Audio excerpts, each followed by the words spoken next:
adventure, sports, outdoors.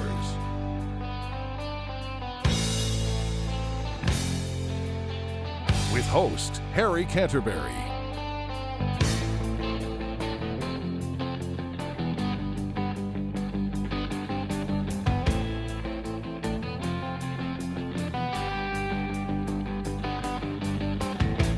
There I was, back in the wild again, and I felt right at home where I belong. I had that feeling coming over me again, just like it happened so many times before. Yeah.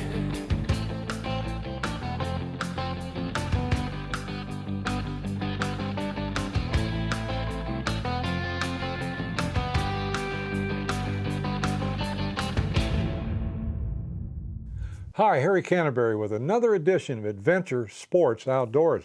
Join us today as we go down to Spring Lake State Fish and Wildlife Area, a few miles south of Pekin and about 5 miles from Manitou, Illinois. We're going fishing with a young fellow by the name of Josh Garber, who lives in Manitou. He has been fishing that lake since he was a little bitty kid, and he has figured it out. He's one of the best bass fishermen on the lake. We had a great time. It was a great day and saw a lot of wildlife. And if you've never been to Spring Lake, you need to go. So stay tuned today for a great show.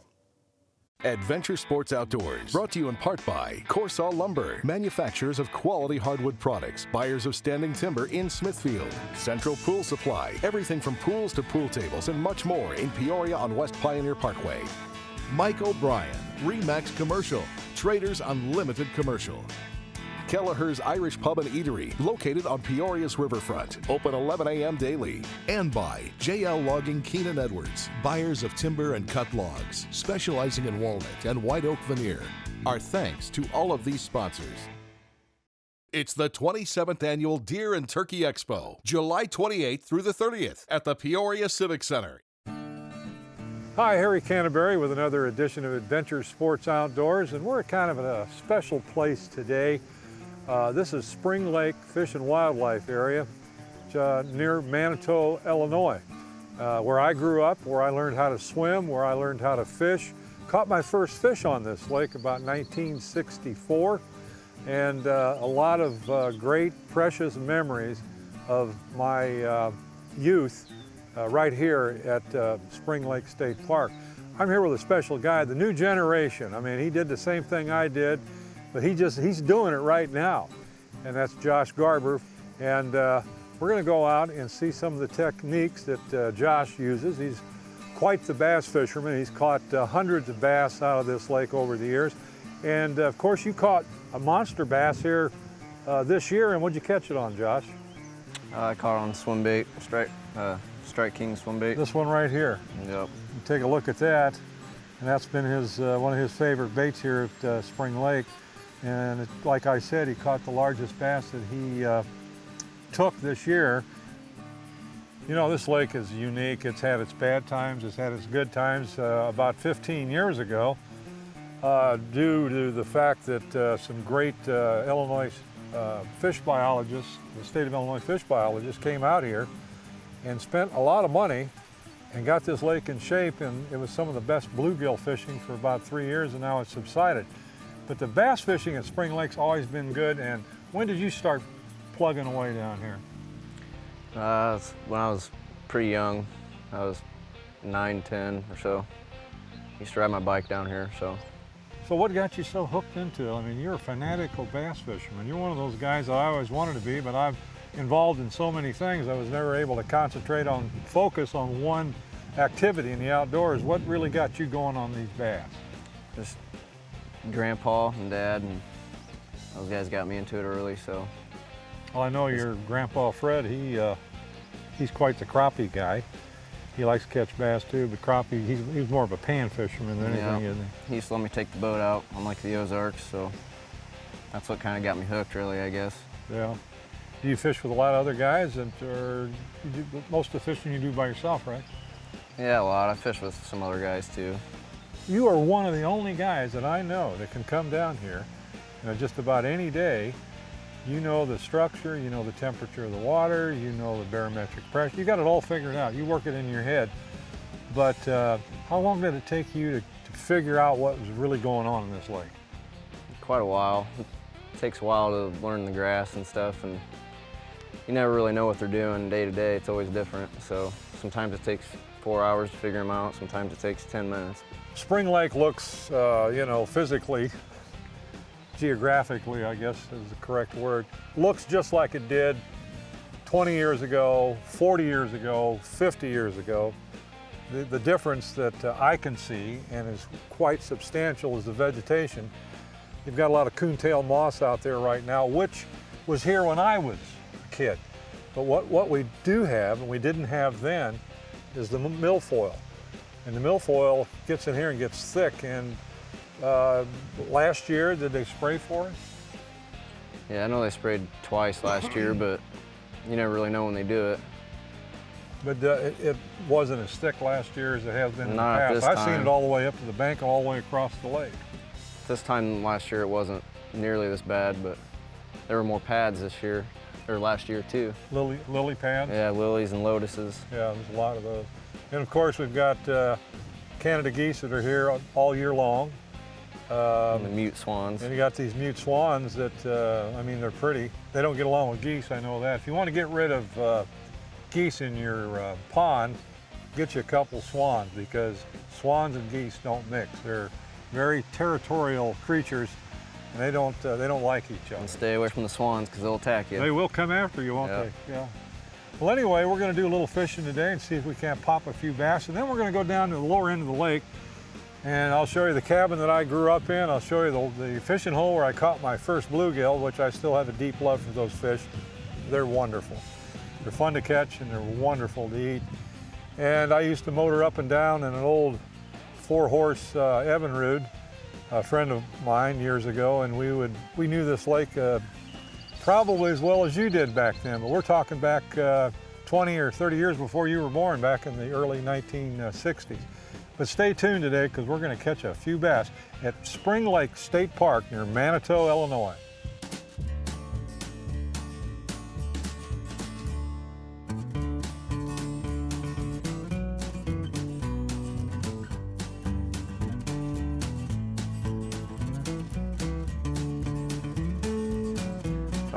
With it clouding up like this, top water is always a good idea. Throw a buzzbait for a while. The big ones seem to love the buzzbait, or any top water really. I would throw a frog, but it's open water. They'll hit a frog in open water, but if you can throw buzzbait wherever you can, I would buzzbait or a Zara spook or a super spook. Seems like they like that rattle of the spook. Super spook.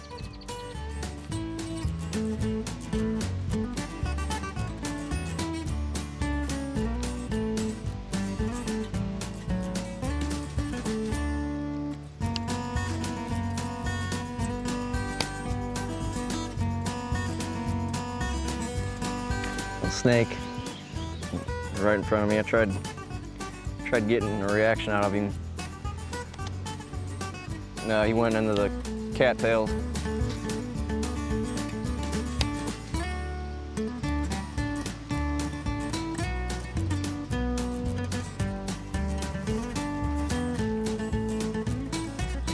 Hey, nice fish. You worked hard for that one. What do you think that one's going to weigh, man? 2.5, 3. Boy, that's a nice fish. Good fish. Be careful on those rocks. Yeah. You take a look at that baby. Wow, that's a good fish. Now, there's a lot of those in there, isn't there? Yeah. Tons of them. Oh, You've caught them how big before? I caught them over 7. 7 pounds. A lot of people don't know that, but this Spring Lake is a secret. A lot of tournaments here. Most of these fish are put back, but you can catch a lot of these nice big bass right here at Spring Lake. But hey, when you got a guy like him, it's a lot easier. It's a nice fish. And what'd you catch him on? That rage bug, Strike King. Okay, I see it down in there. Well, good deal. We'll let that one go. But that's a decent bass. Now, I'm going to tell you what, I'd be proud to catch one of those any day. And that's a fine specimen right there of a largemouth bass out of Spring Lake State Park. You're right here at the lake, man. That's a dandy. Good fish. A lot of fun to catch. Oh, All yeah. righty, I'll let you put it back. Good going.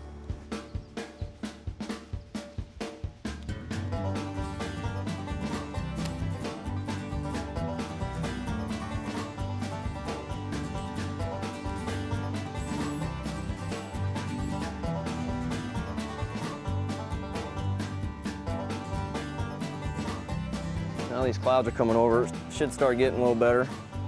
It's always tough when it's sunny.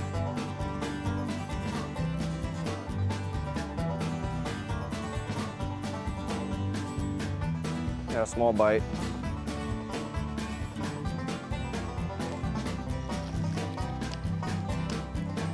Ah, miniature version.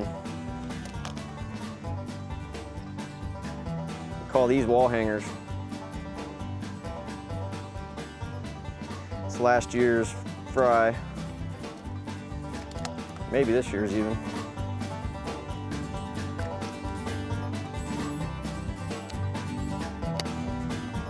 If we can find his great granddaddy.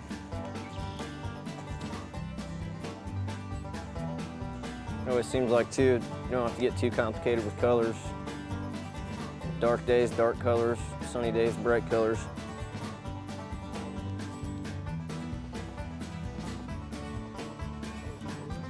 Yeah, the plastics, they make all kinds of crazy colors. Black's always, anything black for a day like this, or low light, and anything with glitter on a sunny day. Green pumpkin and black are always your best bets. Black and blue, black and red. Those northerns seem to like that black and red for some reason too. Try to stay away from them. Yeah, usually when the sun's this high, they get under these grass mats and are just on the edges of them. They really like bluegill in this lake too, so usually it's a bluegill thing or a crawfish thing, so.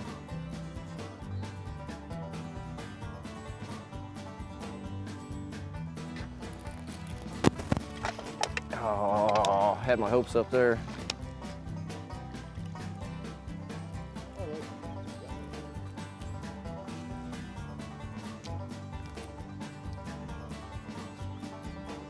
Another micro machine.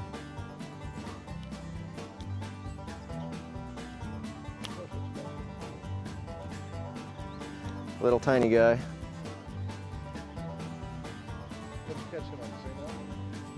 This is a rage bug, strike king, structure bug they call it.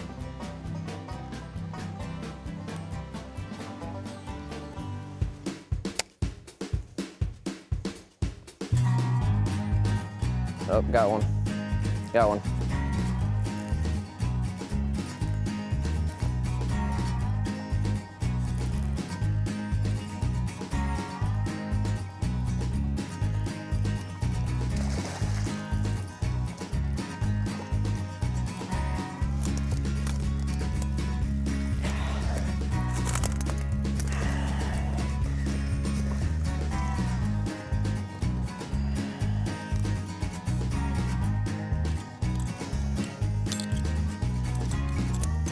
A little rig that I made.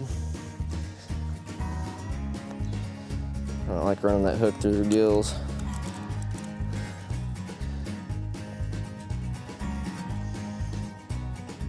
Zero it.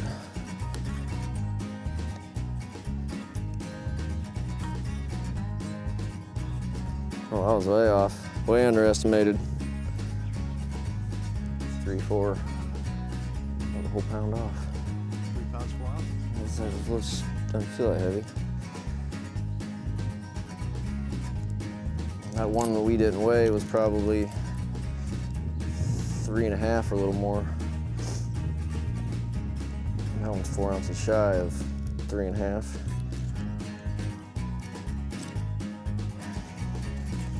Good way to end the day, I guess.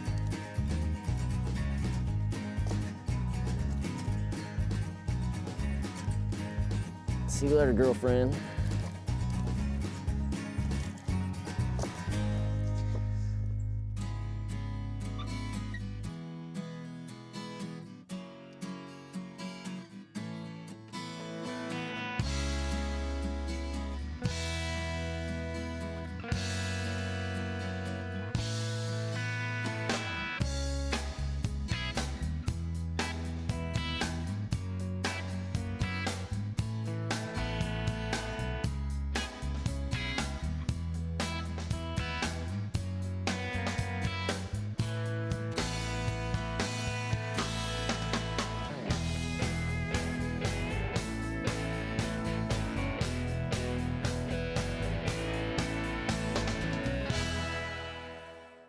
I'm Dave Barth with your Sportsman's Tip of the Week. We've talked in the past about concealed carry handguns and self-defense handguns, but we have not talked about shotguns.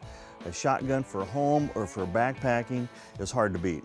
You just can't hardly miss. If you're in bear country, a shotgun loaded with buckshot or slugs or something like that would be just a really good self-defense gun to have. We have a few examples of shotguns that would make a good choice for home defense. The first one here is a Mossberg. It has a collapsible stock. It's a 5-shot, 2 3/4 or 3 inch. It has a shell holder on the buttstock, and it's a pump shotgun. Pistol grip, pump shotgun. The next one in line is a Stevens. It has ghost ring sights, pistol grip, and it's also a pump. Shoots 2 3/4 or 3 inch. It's a 5-shot magazine. If you want a semi-automatic, there's many choices. This is a Benelli. It's a 12 gauge 3 inch with a Picatinny rail and ghost ring sights. And here at the other end, we have a pistol grip shotgun. It's a pump.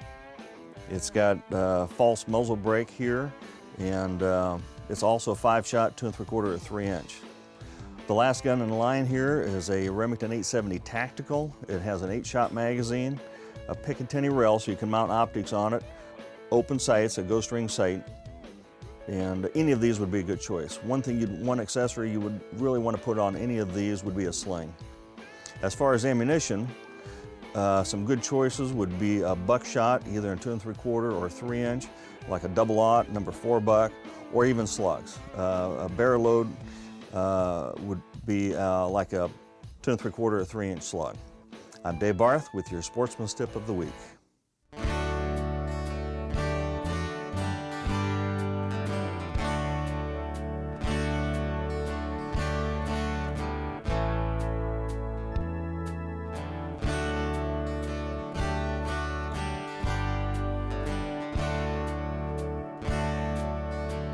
This is what Spring Lake looked like back in the 20s, 30s, 40s, and 50s. It was just a small area. The rest of that was all levied over there in farmland. They drained this and bulldozed it all the way out, which made the big lake back there. They've left this just the way it was.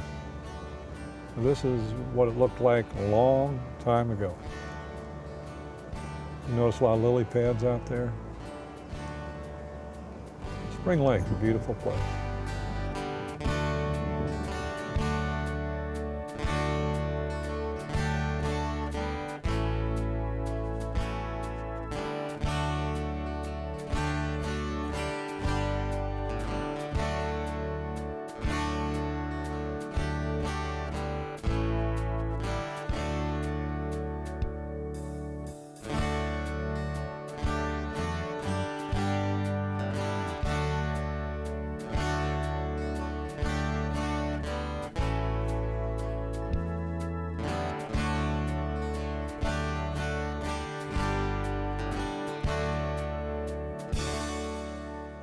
You know, this is where I started. My goodness, about 1964, 65. I spent my entire life down there, summers. We got really brown as berries and got skinny. Didn't have much to eat except what we caught on the lake.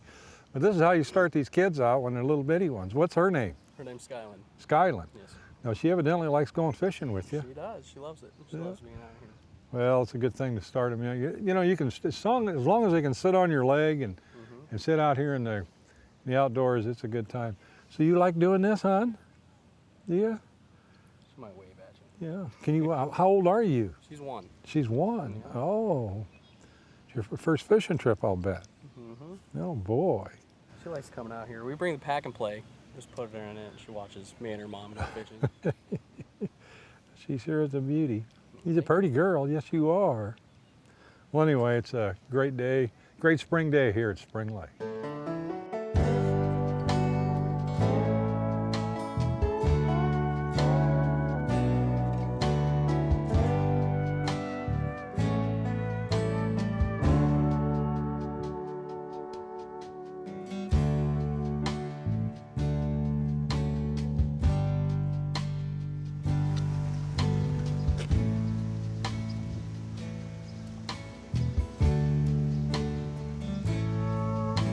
A lot of names on there that I'm familiar with. A lot of them. This was put in about 6, 7 years ago. They finished it. A lot of levee work. They took over an old farm over here. And they put in a nice refuge and also a real nice hunting area. It's really sad, but duck hunting is not what it used to be. When I was a kid, the skies were black, but they're doing a great job of trying to make it a better place to hunt ducks and also give the ducks a resting area. There's guys like Hiley Kemp and Kaplingers. I know who they are. And let's see if I know anybody else. Of course, Mississippi Valley Duck Hunters of Illinois and the Root House people, I know them. And familiar with a lot of those names, but dedicated people trying to do the right thing and help the ducks. This is a drainage ditch here where all the excess water that comes out of the spring goes down to the pump house. And there's a big pump house down here that pumps it out of this ditch into the Illinois River. And they try to maintain the level of Spring Lake at a special level so it doesn't get too high. Right now the Illinois River's up, so they have a little difficulty pumping. She's about as full as she ever gets right now. That drainage ditch was put in back in the 20s. Before that, Spring Lake used to be just two lakes divided by a little island that went down through the middle of them. And it was quite the place back in the 30s, 40s, and 50s, and then it's all been changed. But changed for the better because it gives people an opportunity to go fishing and hunting, and there's a lot of things to do here that weren't available back then. Schackelbars used to live here. Johnny Schackelbar, they were from Germany and immigrants, and farmed a lot of this ground here in the bottoms. And we're going up on the levee now. And this levee was where I spent all my summers with my mom and dad. And we had a lot of fun down here. And our old cabin, which is still being used as a hunting club, is still there. Spent many a night in that old cabin. It was made out of an old boiler out of a steamboat. It's probably 100 years old. Been redone a few times. The water's up right now. My dad used to own a hunting club right here. It's called the Tazewell Club, I believe. And right here, where this spillway is where I caught my first fish. It was all different back then. And right underneath that block of cement on the other side is where we caught a lot of fish. That's where they used to let water out, Spring Lake also. And on my left over here is what they call the pike hole. That's what Spring Lake looked like back in the early days before they widened it. About 1964, 63, 64, they bulldozed all that area out where the big lake is right now to create a larger area to fish. And this is kind of a famous place called the Pike Hole. And that's where I learned to swim when I was a kid.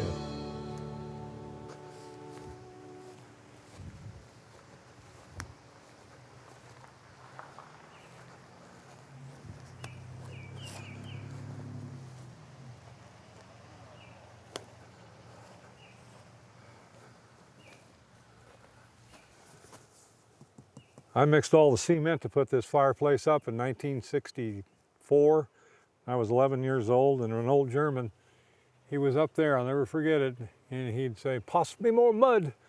And he said, "Either too wet or too dry." And I'd sit there and hoe it and put it in a little bucket, and he'd pull it up and he'd lay these bricks. And he was quite the bricklayer. I mean, he was good. If you look at this, it's as perfect as any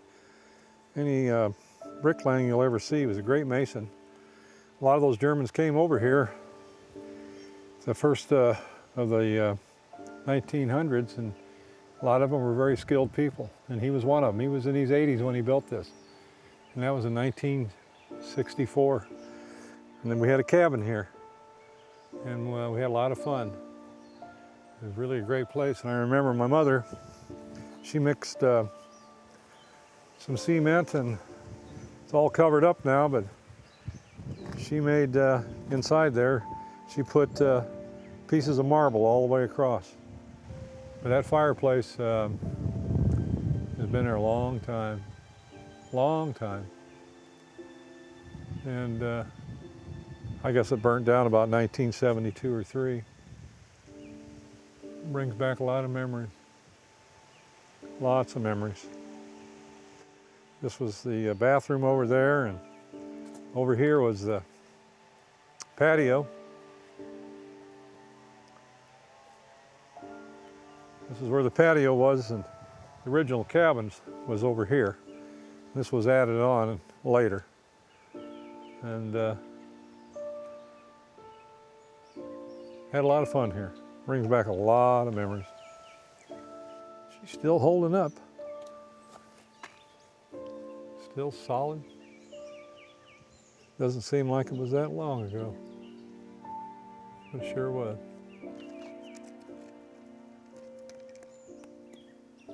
Huh. All righty.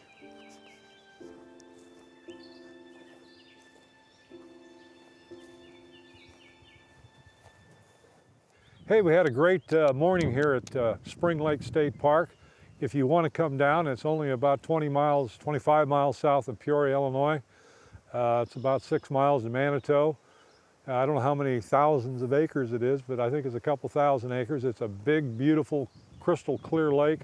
Of course, you got moss and you got all sorts of vegetation, but that's why you got fish here. And it takes a guy like Josh here to catch them. Nice job, nice fish. You've caught a lot of them like that, haven't you? Yeah, that's what I love to do, so. Well, good going, man. Thanks. Did a heck of a job, you really did. Hey, we'll see you next month. Adventure Sports Outdoors, brought to you in part by Corsaw Lumber, manufacturers of quality hardwood products, buyers of standing timber in Smithfield, Central Pool Supply, everything from pools to pool tables and much more in Peoria on West Pioneer Parkway. Mike O'Brien, Remax Commercial, Traders Unlimited Commercial. Kelleher's Irish Pub and Eatery, located on Peoria's riverfront, open 11 a.m. daily. And by JL Logging Keenan Edwards, buyers of timber and cut logs, specializing in walnut and white oak veneer. Our thanks to all of these sponsors. That Josh Garber is one great fisherman. He knows how to get those bass, and he knows how to get the big ones too. Really got me in the mood to go. So next month we're going to go down to southern Illinois, to Devil's Kitchen, Crab Orchard, Wren Lake, fish numerous lakes and some strip pits, and get into the bluegills, which is my favorite fish. And after that, it's crappie. So check us out next month.